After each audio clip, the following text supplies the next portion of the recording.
Hi, Anne-Marie here, and today I'm sharing Cute Cards Quick number 7. Each video in this series features a simple cutting template and plans for all the scraps to use up an entire 6x6 paper pad and quickly make a whole bunch of cute cards. If you're interested in my other 6x6 paper pad to card videos, I'll add a link here and in the description box below to my playlist that has all of the Cute Cards Quick templates that I've shared so far. The formula we're using today will give us a bit more than 1 1/4 times as many cards as each page you use from your paper pad. I had a 48-page paper pad.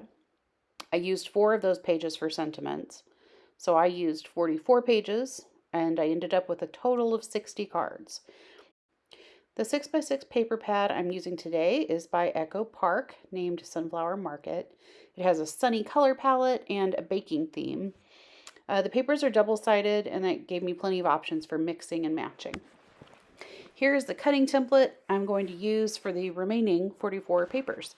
I'm going to first rotate them so that I'm cutting across the bottom, and then I'm going to make one cut at the 1.75 inch mark. This gives us a 1.75 times 6 inch piece and a 4.25 by 6 inch piece. I'll turn this remaining large piece right side up again, and then I'll cut at the 3 inch mark. I'm going to sort both sizes of pieces into piles as I go. I also tried to pull out the solid and B-side type papers into their own piles to help me with the mixing, but I kind of ended up all over the place. I thought craft would look good with these colors, and I had a lot of random small quantities of craft that I wouldn't prefer to scrapbook with, so I figured this would be a great time to use them up. So you're going to see a lot of different types of craft here. Next, I went through and chose 2 of the 3 by 4.25 inch pieces together, and I stacked them up to the side.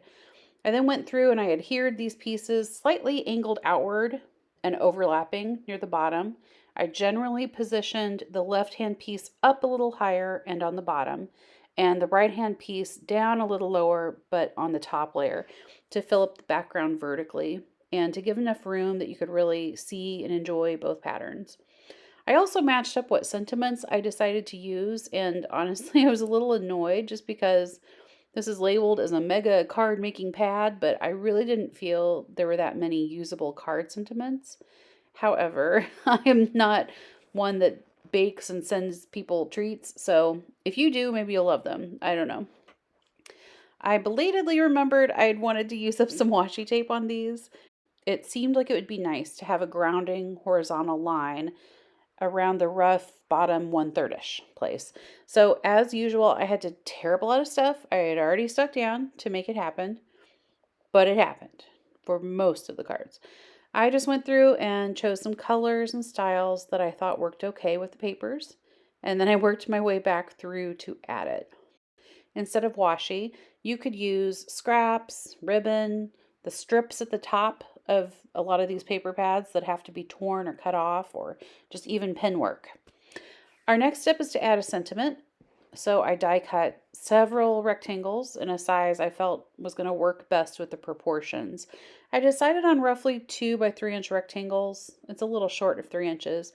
I also found sentiments that would fit on those sized mats and just went to town. At this point, I added color to all the sentiment panels, and honestly, I think that was a little bit of a mistake.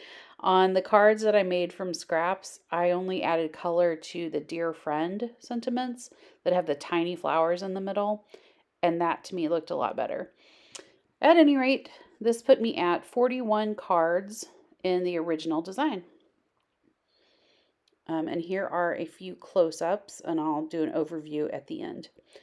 Okay, finally, we are on to the scraps. I had a plan for these 1.75 by 6 inch pieces. If you stack 3 1.75 inch pieces on top of each other, they give you 5.25 inches vertical space, which is perfect for a matted card background. So I cut some ugly paper to 4 by 5.25, and I wallpapered on the 3 pieces into a stack. I don't think any of these perfectly fit. So I know that 1.75 times 3 equals 5.25, but who knows if my trimmer was off a little bit or if I was pushing my paper over a little too much to one side when I was cutting everything. Like, I don't know, but the math didn't perfectly math. I mean, the mathed, but the actual physical assembly didn't math, I guess. Whatever. I just trimmed it off and moved on. I also kind of tried to go for an A side pattern plus a B side pattern plus a solid, or even a mix of a large pattern and a medium and a small. But as always, you get near the end of the mixing and matching and you just kind of go with what you got. So I ended up with a couple that had 2 solids and that type of thing. I trimmed off the blocks. We're going to do something with those next. So those are roughly 2" by 1.75" rectangles. And I'm just going to set those off to the side. And I got 13 cards from these scraps. And here are a couple of close-ups. All right, so now we have these 1.75 by 2" scraps left. Almost a square, but not. These dimensions, however, will again work perfectly to build a 4 by 5.25" background. That leaves you with a nice 1/8 of an inch border around it on the card blank. So I cut a few ugly papers again down to that size, and then I just wallpapered them, stacking the 1.75 height and using the 2" width to build 2 columns of blocks. This is a tried and true method I have done before. All right, so then I again topped these off and they were finished. This gave us 6 additional cards, which all adds up to a grand total of 60 cards. All right, here's our overview. Here are all 60 of the cards that I created with this paper pad. I really loved the ones with the bees, and the monochromatic ones felt nice, and the choose to be happy cards. I thought, I don't know, I liked them. If I had to do it over, I would add the washi before knee sentiment panels. I am considering going back and adding blank white cardstock panels on the inside with kind of the same edging as the sentiment blocks on the interior to help the writing stand out a bit better on the craft cardstock. Thank you so much for watching. If you enjoyed this video, please consider subscribing or sharing. I'll see you soon with a new video, and in the meantime, I hope you have a scrappy, happy week. Bye!